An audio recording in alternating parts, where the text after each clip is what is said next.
Hello students, let's begin our today's session. Poem 1.3 Have You Ever Seen? By Anonymous. What do you mean by anonymous? Anonymous means when a name of a poet is not known or it's unknown, then we write it as anonymous. Let's see the intro. This is an interesting and amusing poem where the poet has asked many questions not to get answers but to emphasize on the facts. I hope the intro is clear. Now, before moving towards our poem, there are few concepts which has to be cleared. This concept will help you to understand the poem more clear, more better.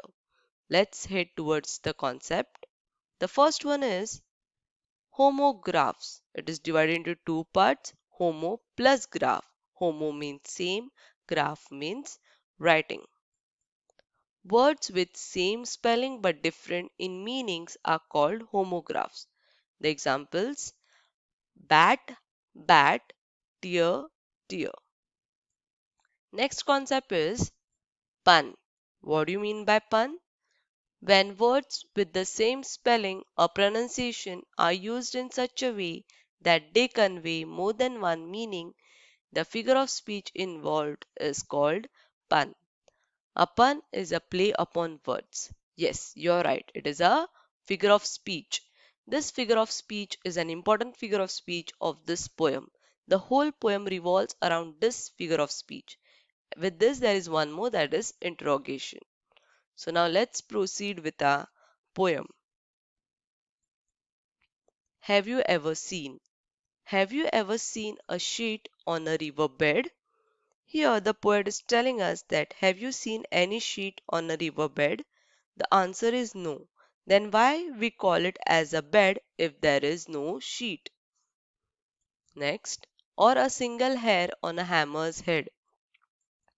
Here the poet is telling us that have you seen any hair on a hammer's head? Then why do we call it as a head if there is no hair? Has the foot of a mountain any toes? The poet is telling us that have you ever seen any toes at the foot of the mountain? Then why do we call it as a foot if there is no toes? And is there a pair of garden hose? Here in this line the poet tells us that have you ever seen any pair of garden hose?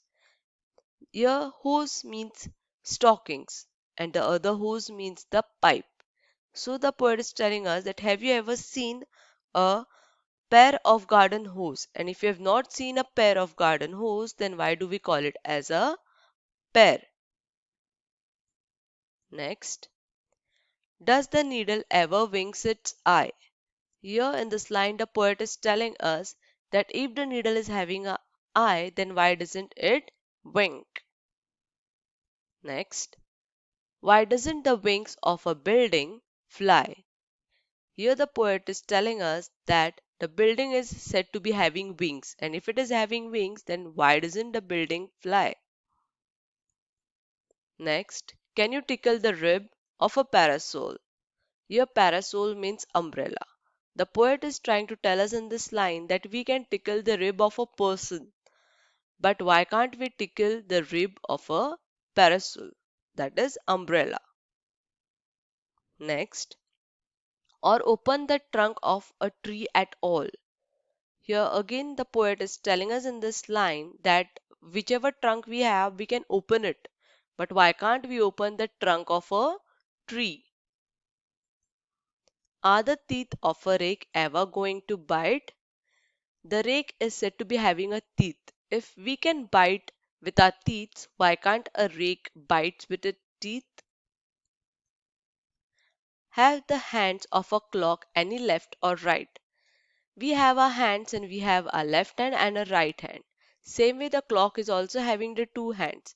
But why can't we call it as left and right? We call it as a big or small hand.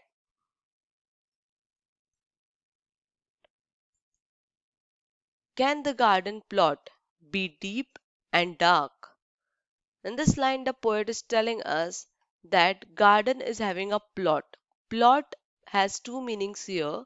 One plot means the land, and the other plot means planning something wicked or something bad. So the poet is telling us in this line that the garden is having a plot, but why it is not deep and dark? Why it is not a wicked plan? And and what is the sound of the bridge's bark? Your bridge means tree. When a dog barks, we can hear the sound. Then why can't we hear the sound of a tree bark? So in this poem, I hope this poem is clear to you. In this, I'll say some few words, that is, English is a funny language, and this poem is a small example of it. I hope you understood. Thank you.